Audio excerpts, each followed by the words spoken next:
All right, everybody. Welcome back. We told you we'd have battle reports for you. So here's our first one. I'm joined by Cody this morning. So we will be narrating. This is our first battle report we're doing video. So tell us what you think in the comments. In the meantime, let's rank up.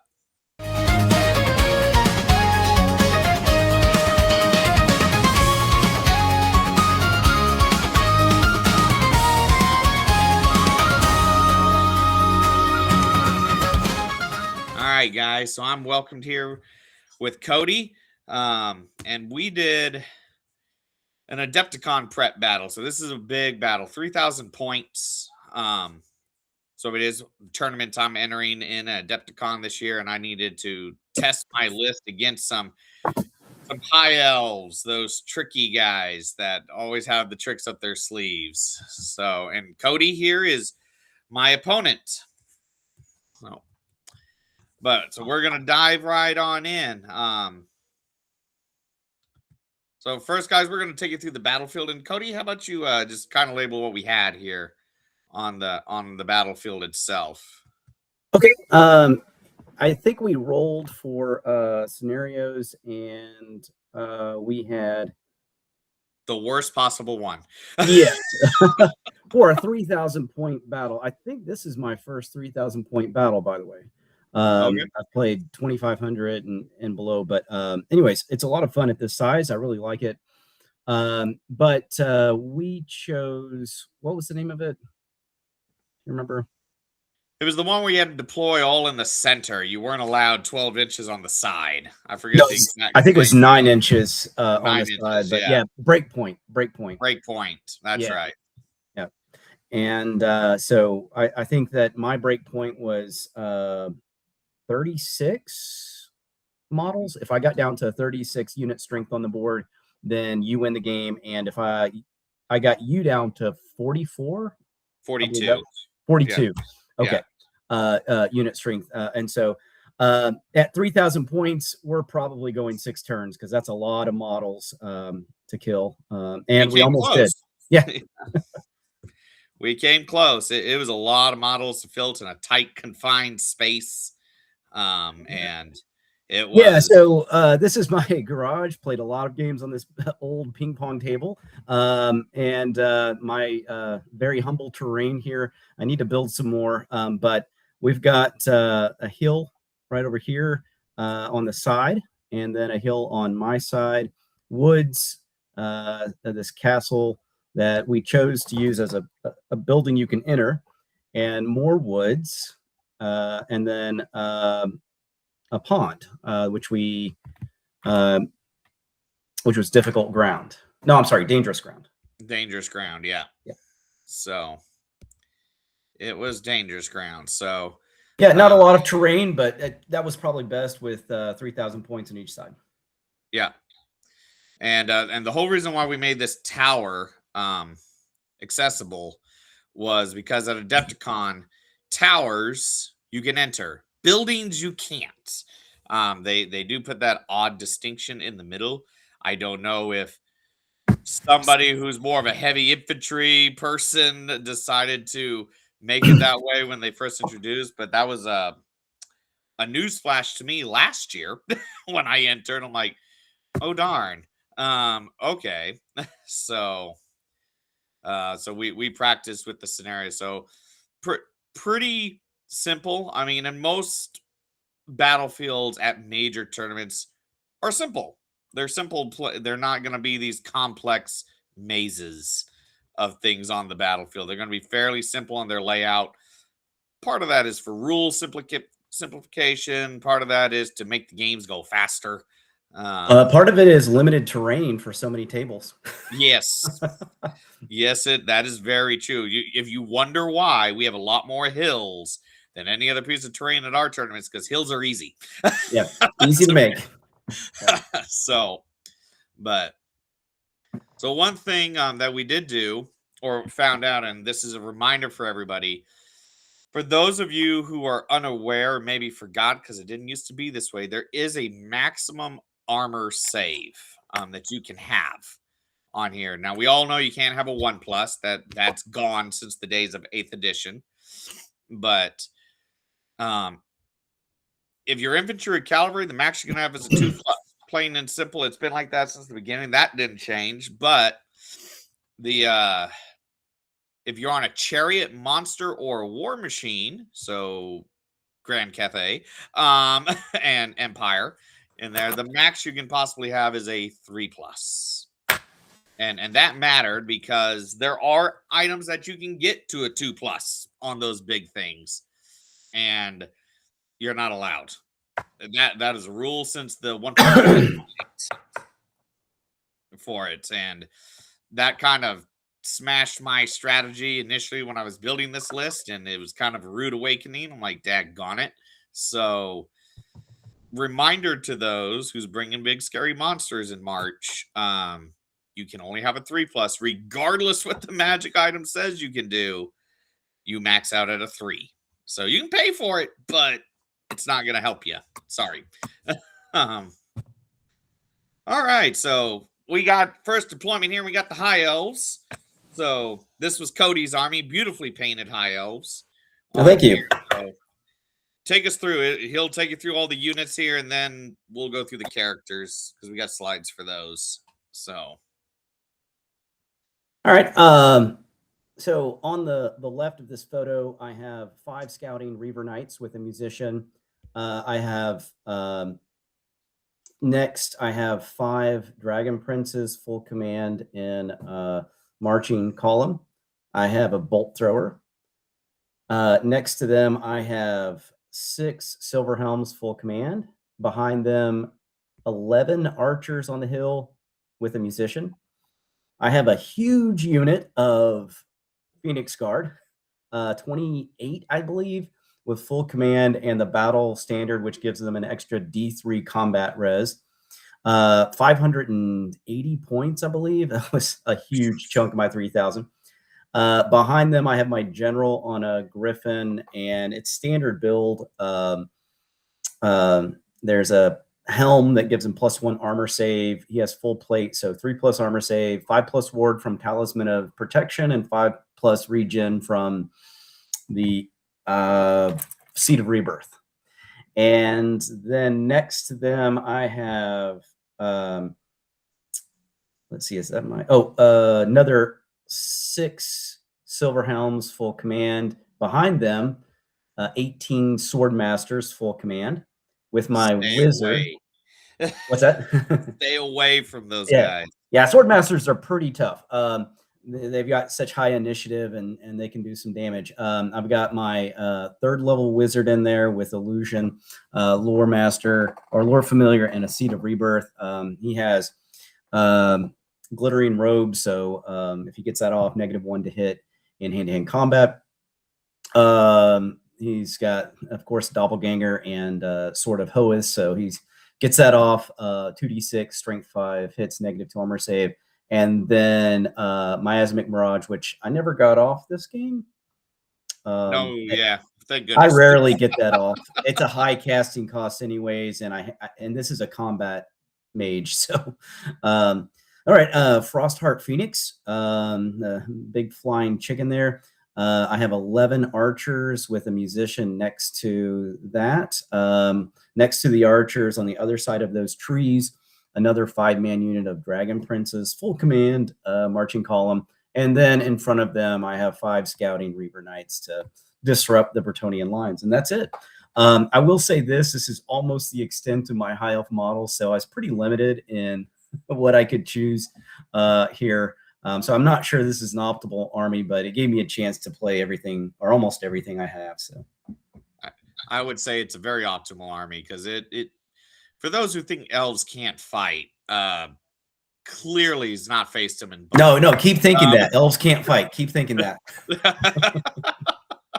I mean, just down the line there, beautiful painted models here. So, and then as everybody knows, these are my Bretonnians, and yes, I'm aware there's one unpainted model in there. I couldn't find the time to get him done. He's done now. Gotta get your priorities straight. Yeah. So, but so we're doing a grand army list. As much as I love exiles and errantry. I just don't have the time to paint a ton of extra stuff before March. So, but starting here on the bottom, we have 10 peasant archers in skirmish. No command, no upgrades. We have 2 blocks of 30 men at arms back here, full command with the monk to make them stubborn. And in marching column. In marching column. Yes, in marching column. And that's vital. That was part of the strategy. So, but right behind them, we have 4 peg knights, the dreaded peg knights everybody hates.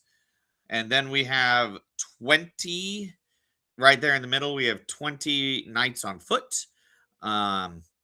They have hand weapons, shields, and heavy weapon or great weapons on them there, and they also have the war banner. So, and they're heavy infantry. So they're my bunker. They don't go anywhere. Not fast. And then as we move down here, over on just past them, we have 6 Grail Knights, and then another 4 Peg Knights there on the far flank with a Baron on a Royal Pegasus. Not a Royal Peg, a Barded Pegasus these days. 2 more 10-man units of peasant archers and skirmish, and then on the far side there, kind of hiding, is another Grail 6-man Grail Knight with the Duke in the back. And in my 2 peasants here, I do put a sergeant. Now, the sergeants, they're nothing fancy. They're cheap. They're dirt cheap. They're 70 points with magic items. Otherwise, they're 45 base with it. But they have a Sword of Might and a Charm Shield, which came in handy this game. I very rarely ever have to use the Charm Shield, but it came in handy. The big thing with them, what makes them valuable to peasants, is the monk gives them stubborn. Well, once that goes away, they got shield wall, which they can use once per game.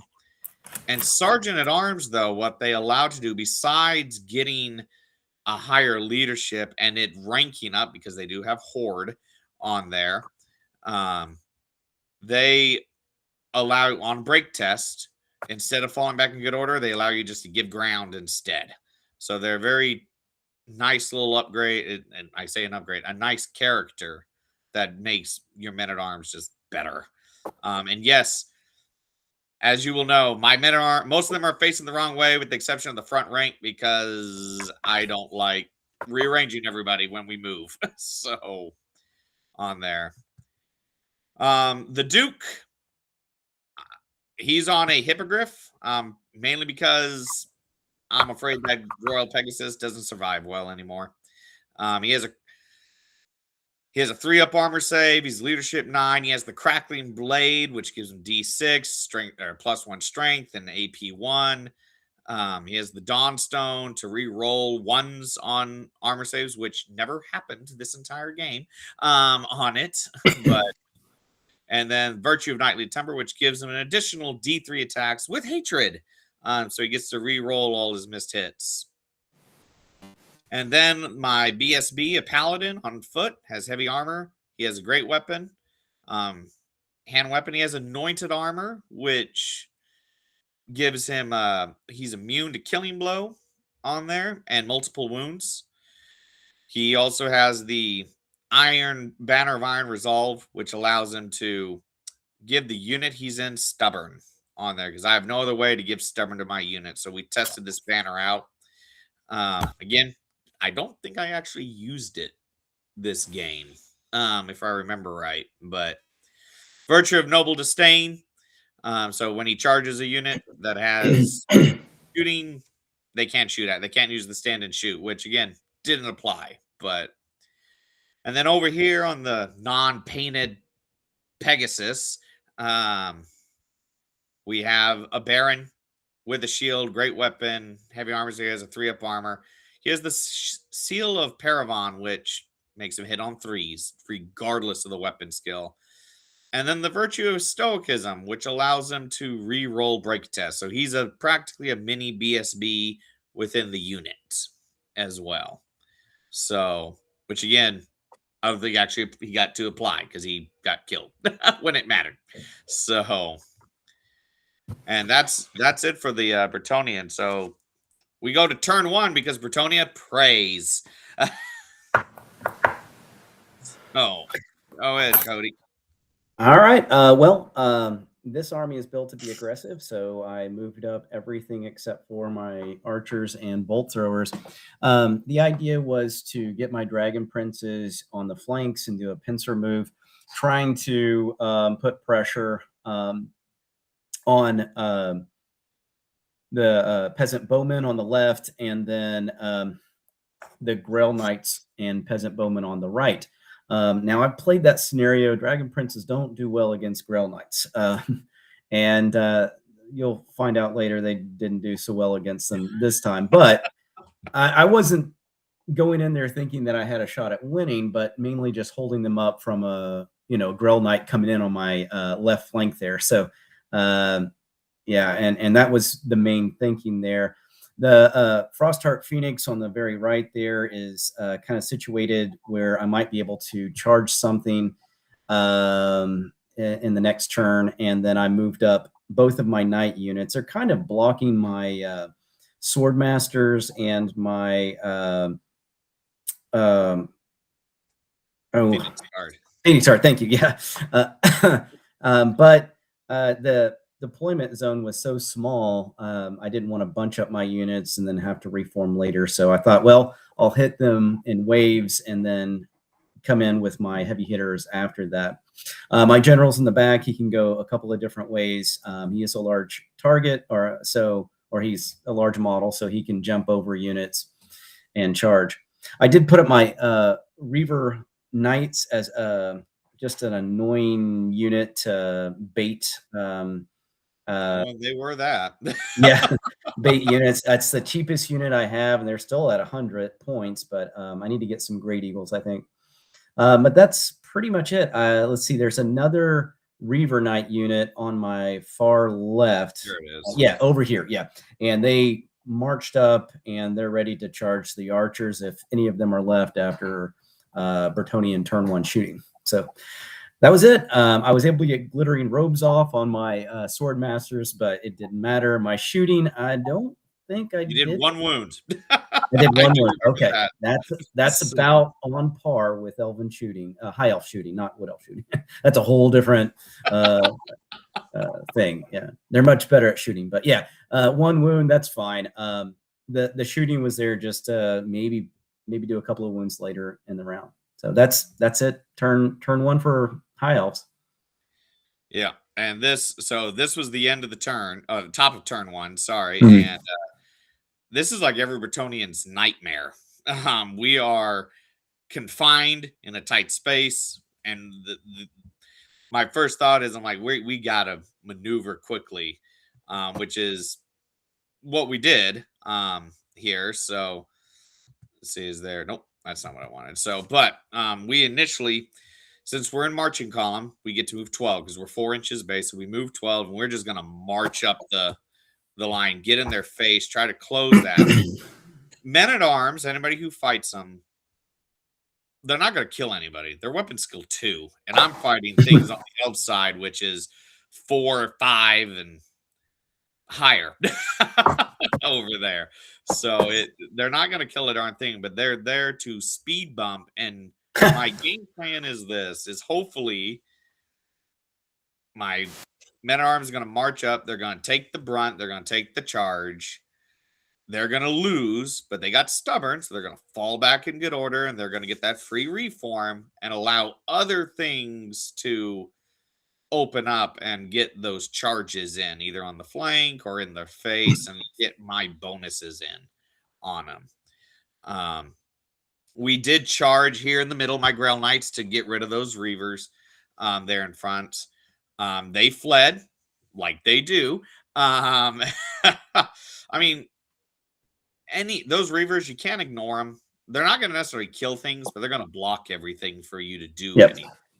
So you can't ignore them. So I'm like, we're going to charge. They're going to flee. I'm going to redirect into his Silver Helms. which I was hoping would not flee. No, But they did. So we're high elves. We flee. yeah. That's what we do. So I'm stuck out there in the middle now, and I'm like, okay, well, maybe we can survive a little bit. I was tempted to charge the Peg Knights, but we go from the other angle. There was just not much they could see in the first place. That turkey was hidden behind the tower, and I just couldn't get a sight on him. So it's like, well, oh well. We'll just get him to a better position, because this in the middle, those Grail Knights in the middle, they're gonna take the brunt of everything. So hopefully they can tie things up and allow my Peg Knights to get in. Over here, this was for lack of a better term, an old strategy. My thought was, I'm going to move my peasants to the side. He's going to charge the peasants because he's not going to want to charge those Grail Knights. And hopefully my peasants can stand up. And I had a change of heart when he actually did charge, because I'm like, that's not going to work. Not going to work. So, but yeah, we just maneuvered everything around. I did battle magic, which we're not going to do. We've learned that it just doesn't fit this army's play style or this list play style. Every army list has a different way to help its magic buff. And I have a level 3 in there, but none of my spells did anything, if I remember right. And I think I only got 1 wound in shooting. I think maybe.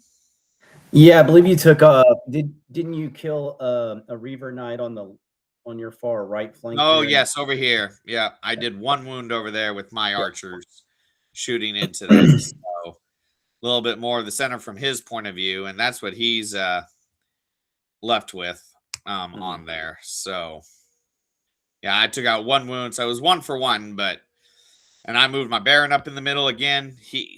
I'm curious what he would do.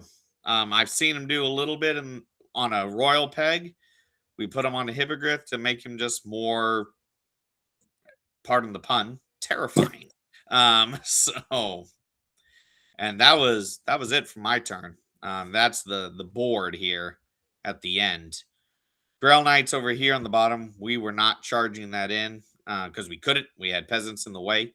So we're posturing ourselves and waiting for the High Elves to move, and hopefully take some bait. Hopefully, but all right, your turn. Turn 2. Yeah, and I have to say, this turned out to be a pretty epic game. 3,000 points again is such a great. If you have time, 3,000 points is a fun point size to play. But the ideal battle is to get my general into his general, and that happened. And you can kind of see how it's getting close to that already.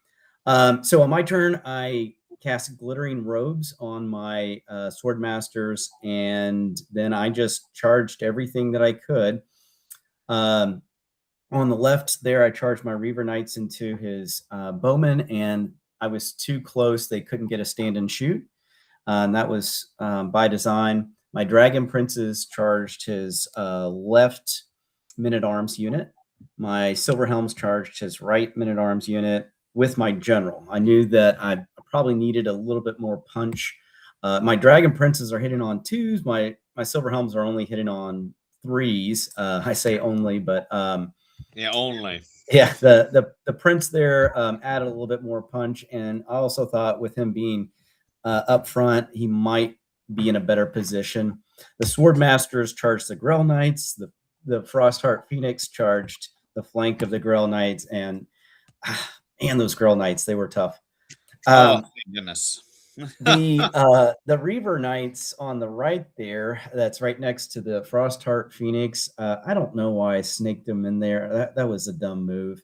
I could have used them differently. For some reason, I was thinking that I might leave them there, force you to charge them, and then maybe you're out of place or something. In my mind, I'm thinking I'm going to do away with the Grail Knight unit. So, yeah. and I'm not going to be there anymore. Anyways, that was In your dumb. defense, the Grail Knights rolled really well in that round of Well, combat. Grail Knights are Grail Knights. They're going to do what they do, and I should have just realized I've got to bring even more punch than that to drive them away in one turn. The Dragon Princes, I could have just sat over there and faced off with the Grail Knights, and when the Grail Knights charged, I could have fled, rallied, or something. I don't know. But I decided to go on the offensive there too.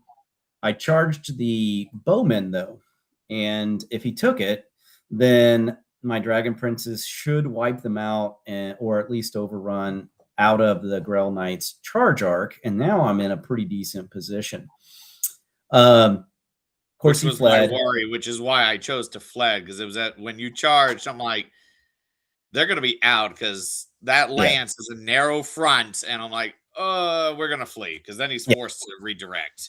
So had I fought the bowman, I overrun, and then I have a chance to, make a leadership test and reform. And now I'm in the flank of the Grail Knights, and I might be too close for them to countercharge the following turn if they decide to turn and face.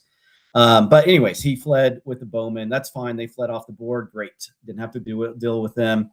But I didn't want to be stuck there and let the Grail Knights charge me. So I went ahead and redirected, and I made my roll and redirected into the Grail Knights. Knowing that this battle's probably not going to go well because he countercharged. But I do have one higher initiative because of elven reflexes. So yes, I did get to go first.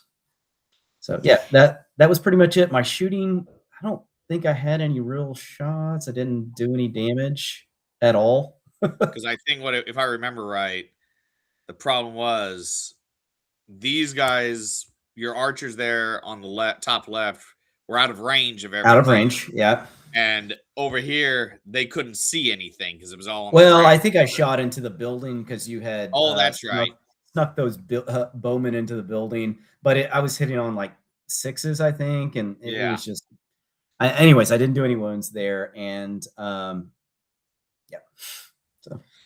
And like Cody said, this is what I love about this game was. I mean, it's a beautiful shot just down the line, massive armies and units clashing here, and people lining up and getting ready to go at it again. So, but there's all of his charges still coming in. That turkey scares me, for lack of a better expression. He has more bark than bite, I think. I'm not sure he. Well, he doesn't die fast either. That's his problem at toughness 6. Yeah, I mean, that's true.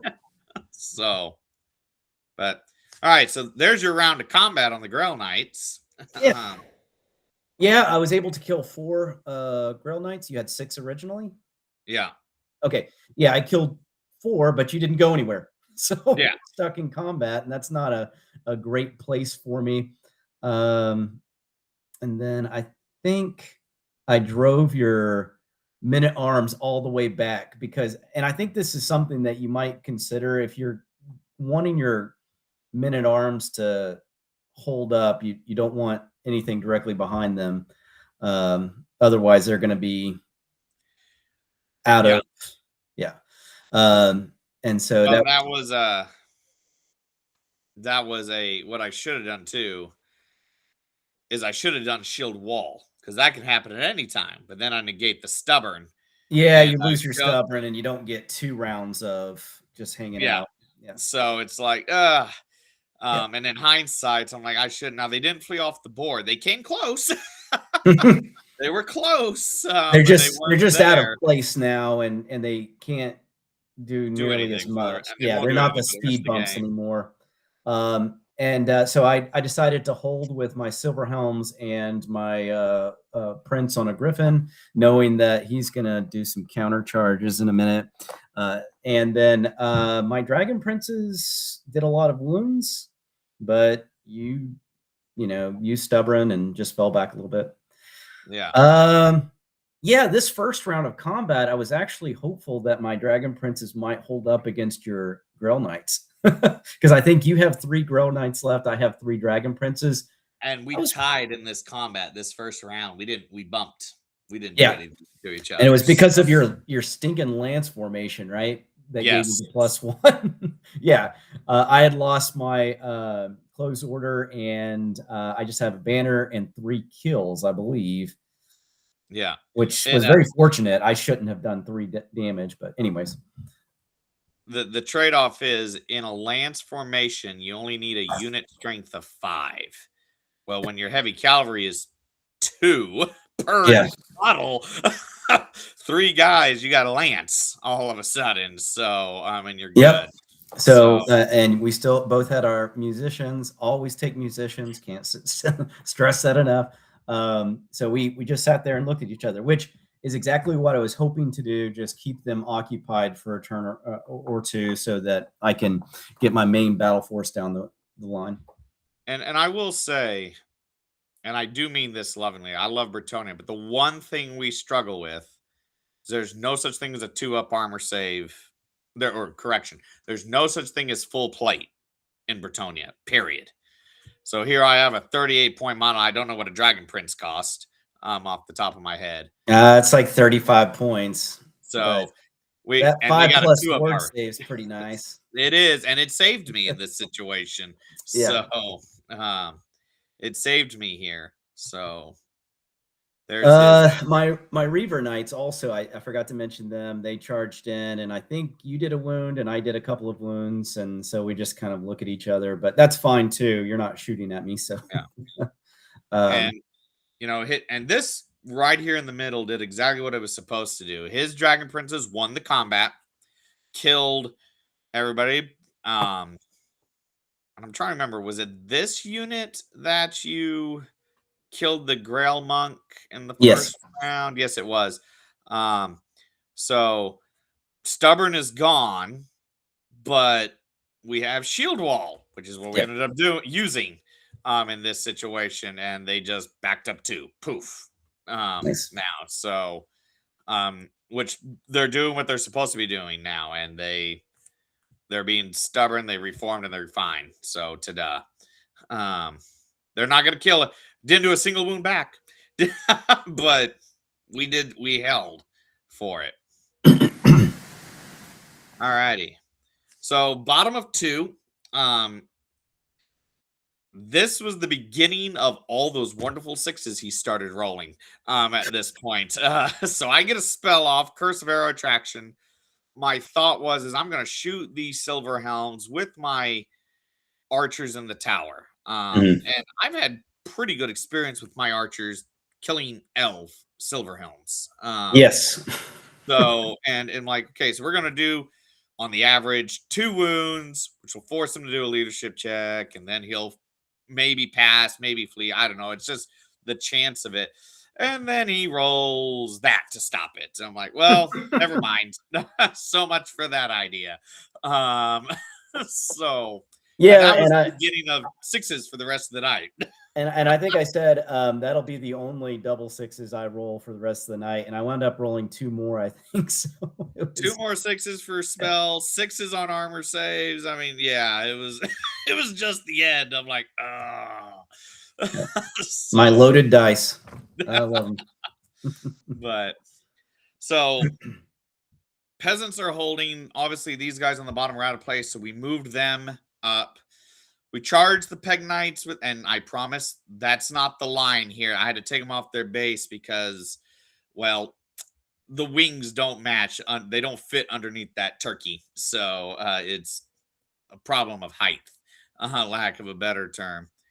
And then over here, so this was order matters, guys, when you charge.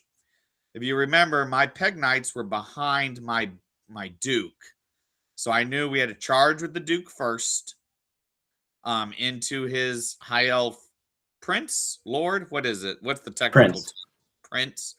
And then that opens up the lane, which I could see because of skirmish, but my Duke would stop me if he didn't charge first. And if he failed, which he couldn't because I was only like 12 inches away. I was very close for it. And they charged in, hit the Phoenix Guard. And then I charged in they made a fantastic charge, my Foot Knights into his Swords of Hoeth there. Yeah, I think you need a 4 or 5, didn't you? Something like that. Yeah, I needed a 4, or no, I needed a 4, and I ended up rolling like a 6 on the 2 dice, and I'm like, looky there, we're in. My game plan was, I knew I would have a hard time killing that prince because that prince has a 3-up armor, 5-up ward, and a 5-up regen, right? Yep. Yeah, so, and I knew I was going to have a hard time, especially with an AP of 1 on it. But I'm getting I have the possibility, just for everybody to know, 22 attacks from this model coming in. I'm like, surely he can't block all of them. Having COVID in with hatred on the Duke, and he has 14 attacks, potential 14 attacks. Yeah. But this was the round that he rolled on the D3. He rolled a 1, and on the Crackling Blade, he rolled a 1. So he was only coming in 7. That kind of saved me because I think, and I made some amazing armor saves too. But yeah, had you rolled higher on that initial charge, I think you do a couple of more wounds, which had made a huge difference later on in the game. Yeah. Certainly. Yeah.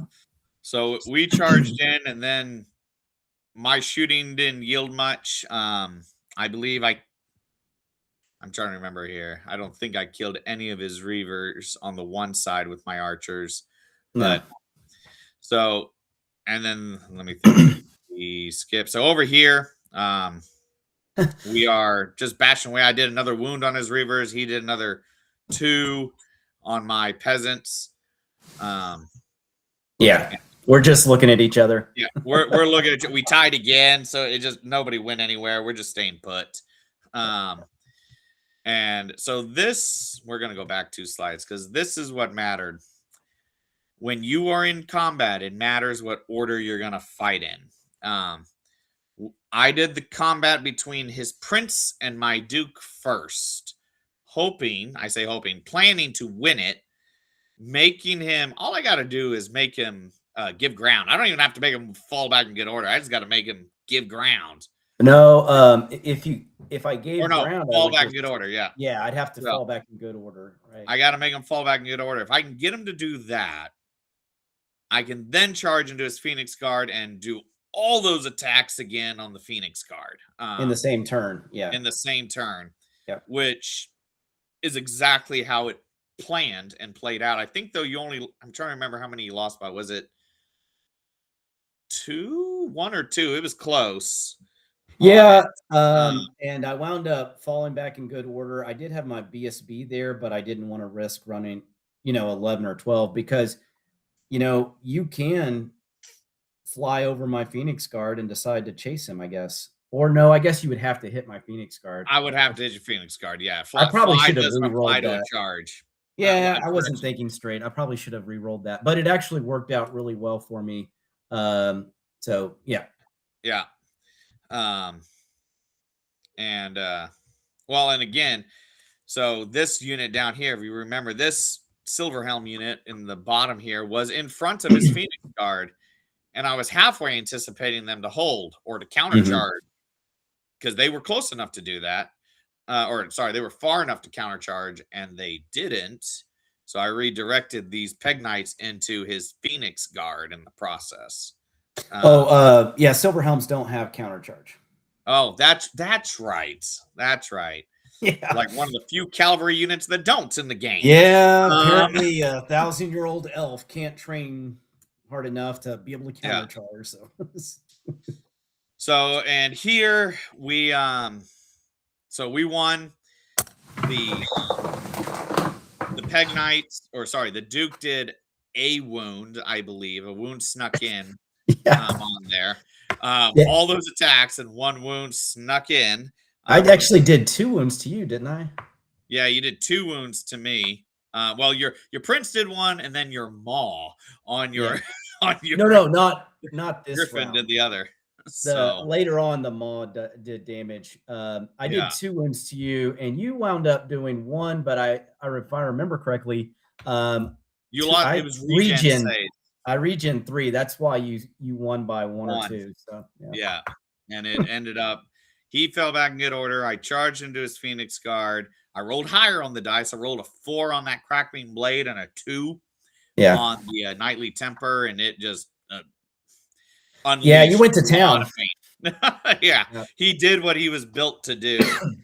You'll also see those sword masters lost combat.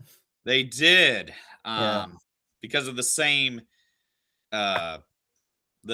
what was I'm trying to remember. I didn't because my knights, my foot knights did the damage on them, and I was shocked because, to be honest, well, it was the combat res too. Yeah, the combat res is what got it, is what made him lose. I didn't do necessarily a lot of wounds, but I had more ranks. I had 3 banners. Because I think you did get in because they got blocked by the Grail Knights. I think you did 5 or 6 wounds to the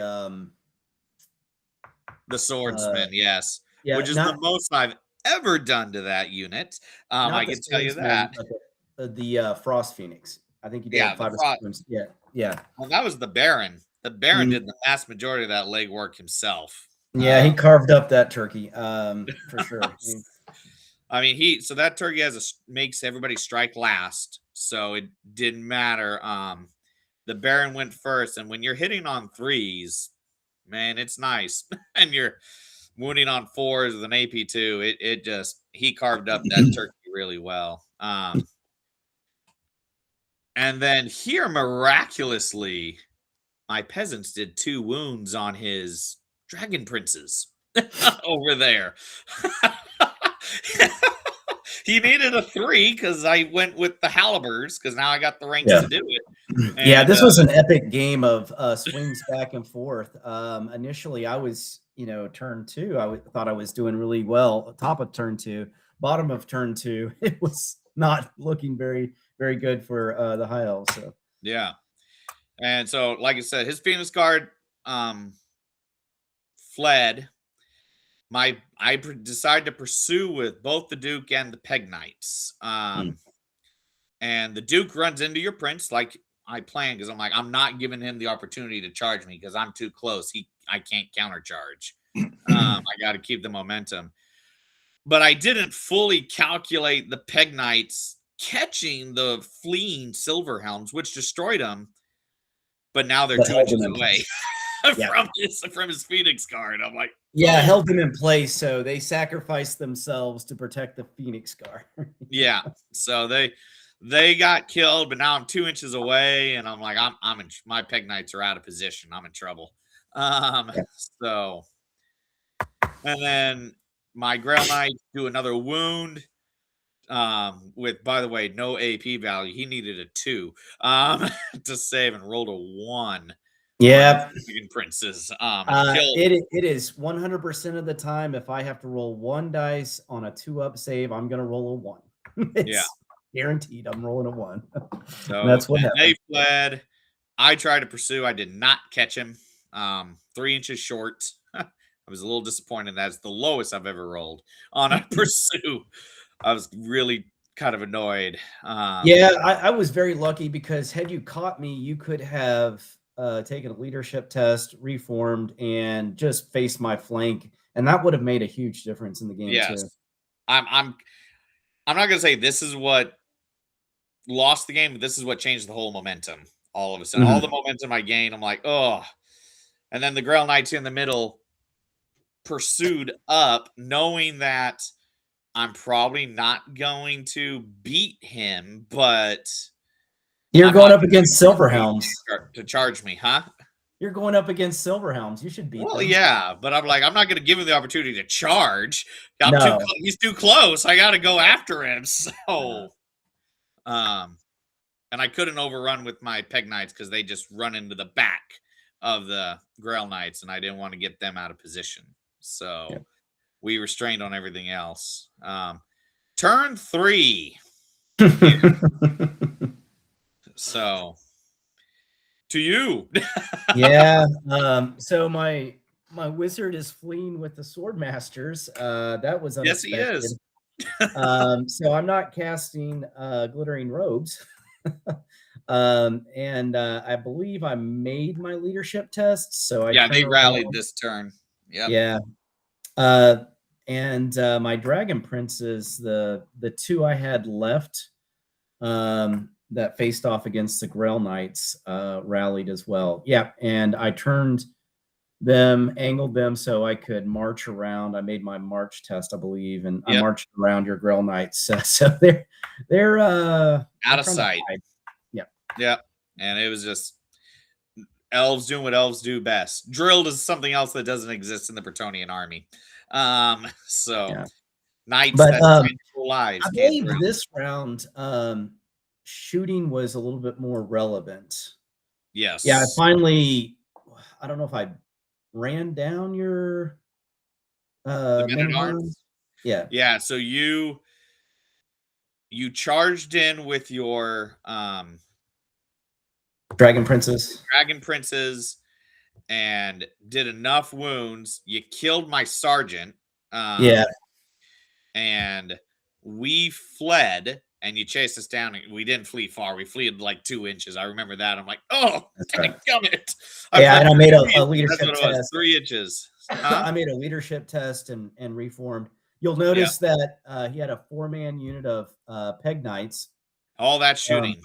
Yeah, I could not charge with the Phoenix Guard. No, you fled with them, didn't you? I charged with the Phoenix Guard and you fled.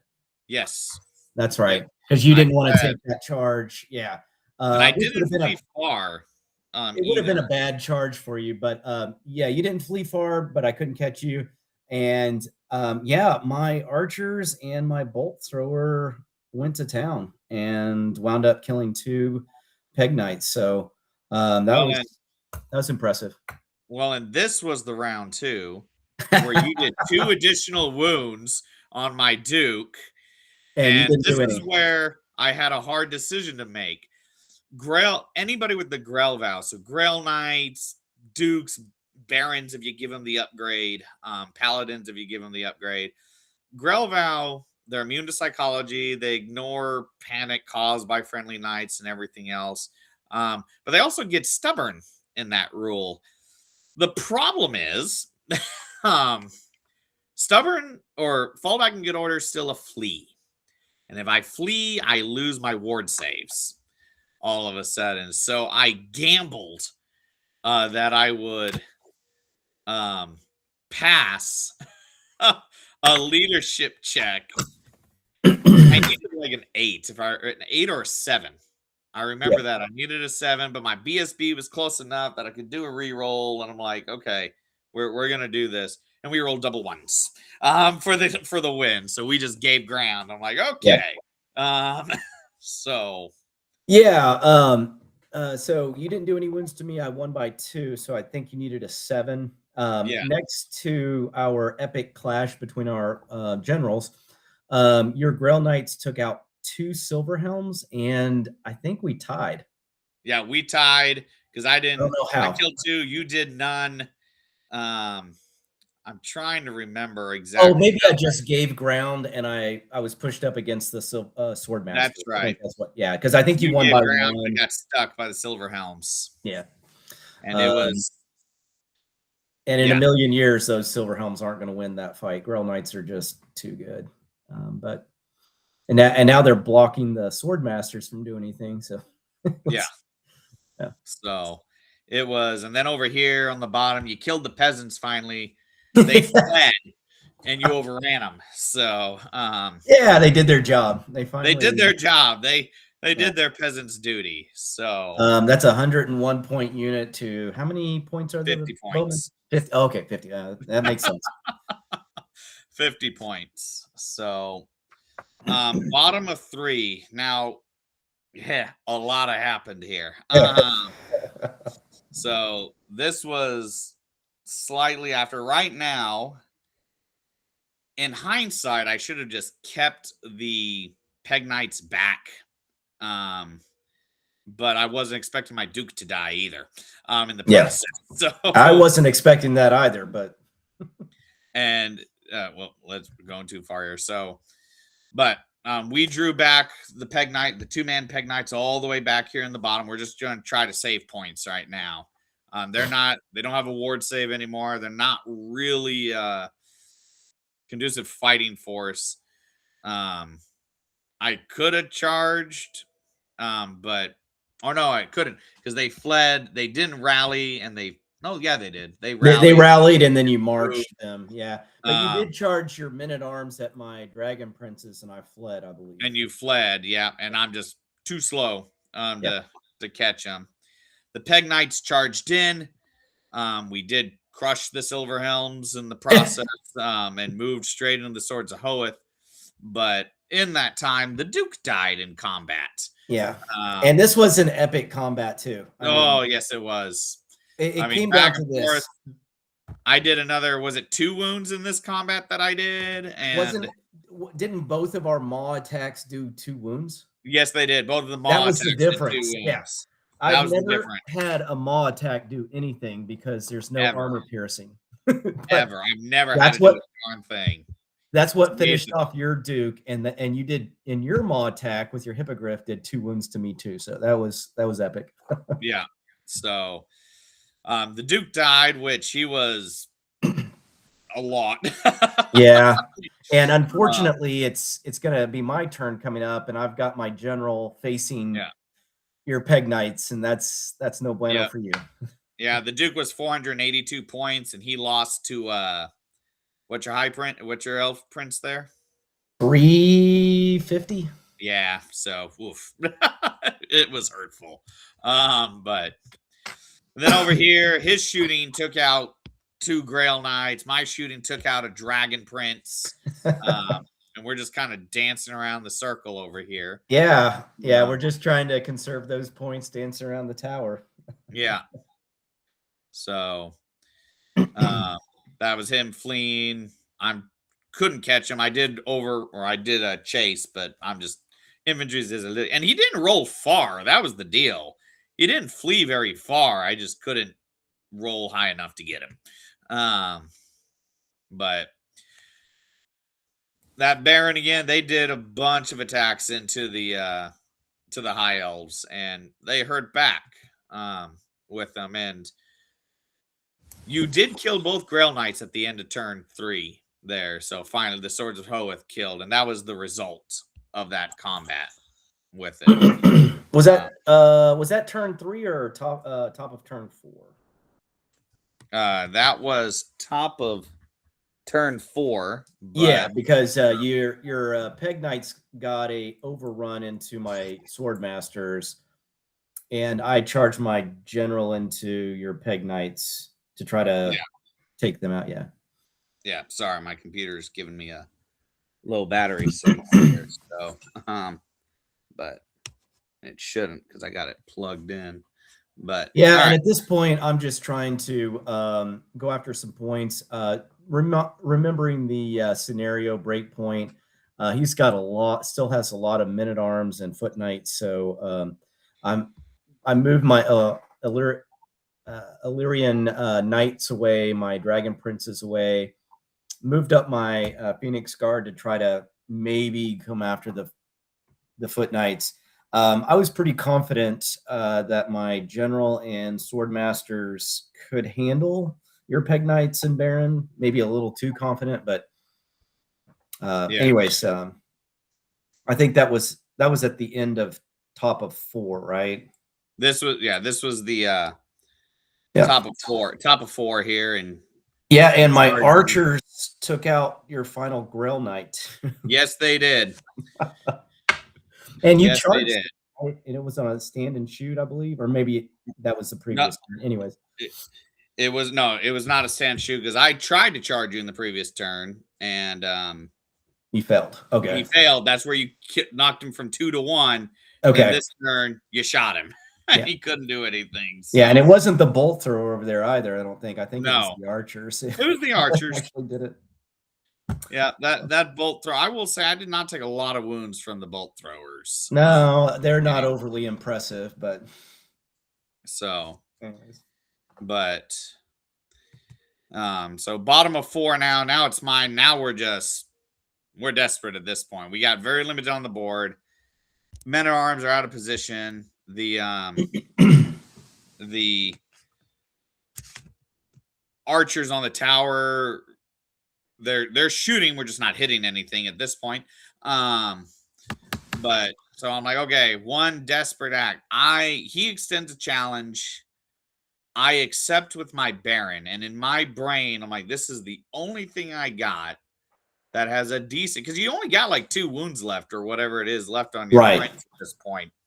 And I'm like, he's the only decent chance I got that's going to do any kind of damage because he has a great weapon, AP2. I'm hitting him on 3s instead, and I'm like, this is the chance I got. Well, that didn't work. He died. Didn't even get a chance to swing, if I remember right. But yeah, I was very fortunate. I was able to. My prince did some wounds, and I think the griffin finished you off. Yeah, and I charged in my men at arms, or not my men at arms. Sorry, this is my foot knights into there just to try to add some combat res, to it. And if now, did that draw in the Phoenix Guard? I think the Phoenix Guard are in combat too, aren't they? They were just shy on this point. They would be on turn 5. You charged them in turn 5 because we had to measure this because it was like a fraction of an inch just shy of it. Moved the Peg Knights over here behind the woods so nobody can see them. We're just trying to save points at this point because I'm close to my breaking points. I know, depending what happens in the next turn, I'm going to be beyond my breaking point. And that stupid guy, 4 shots hit him and he saved every single one. So the key to killing dragon princes, I'm solely convinced you just need 1 hit. That's it. And it will fail. So. If I'm rolling, I'm going to roll a 1 for you, and I'm going to fail my ward save as well. So don't. Because every time I get a bunch of hits and a bunch of wounds, nothing. Yeah, that guy was ducking and weaving. Unfortunately, I didn't lose him because that's 200. I mean, you still get partial points, but yeah, that would have been another 100 and something points. So yeah, and it's so this was the combat going. We're hitting back and forth. He has 1 wound left on that dragon prince. I'm like, oh, come on, we got to kill him somehow. But and this was, if I remember right, and I'm jumping ahead. Yeah, so your Swords of Hoeth won that.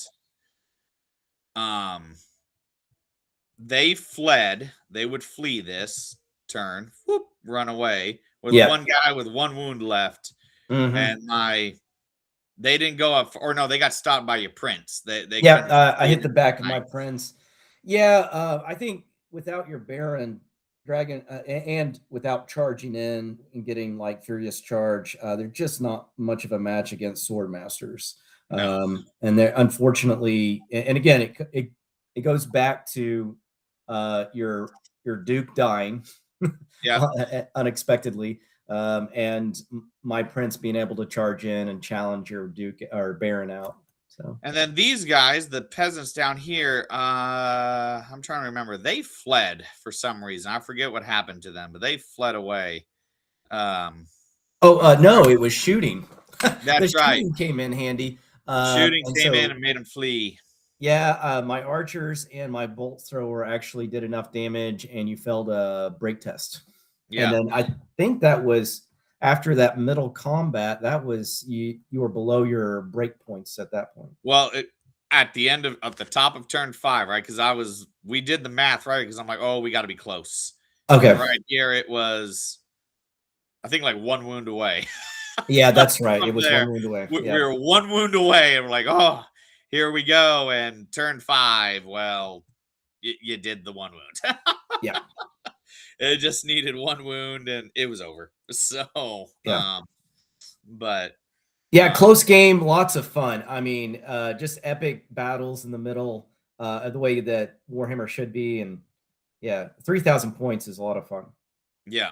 So I mean, didn't like the breakpoint scenario because of the 9 inches or whatever in for deployment, but yeah, it was well, fun. and what started off as a very bad deployment. I mean, deployed as best one could in the situation. But every Bretonnian's nightmare is to be confined to one tight space to put everything. Yeah. And some armies do really well. Warriors of Chaos handle that really well. They can afford that tight formation. Bretonnian can't, especially when you got things that are moving 10 inches all over the place. But it turned out better than I thought. My Duke did better. Just we played with some things. He's keeping everything he has on him. We changed the magic. We're getting rid of battle magic. Battle magic's just not as good as it used to be. For one, and two, it doesn't fit what this army needs. And we're changed it to elementalism, right? Yeah, I think we talked about your Duke has a lot of attacks, but only armor piercing 1. But if you can get off Plague of Rust on an opponent and then charge your Duke in, all of a sudden those potential 14 attacks can be devastating. So I think you have more potential, with elementalism. Earthen Ramparts on a Men at Arms unit would be really nice, Yeah. So, and did the lore familiar this time. We changed up what the wizard had. We got rid of some things. We go back to lore familiar. The only downside that I don't like with lore familiar is you can't default to your faction's lore. You can't do that with lore familiar. You're not allowed to because normally you can exchange one out, right, to your specific lore. But in that 1.5 FAQ, they got rid of that. So you can't default to it. So I'm like, oh, well, that stinks. So, but that's the most wounds I've ever done to a Sword of Hoeth unit ever. So, never inflicted that much damage on them. They're tough. They're tough with their things. So,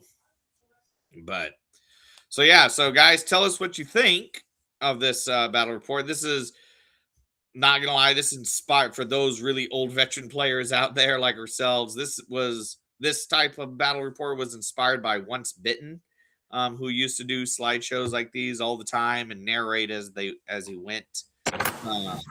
Tell us what you think. We've talked about doing like live cameras. It's just getting the equipment and the space for it.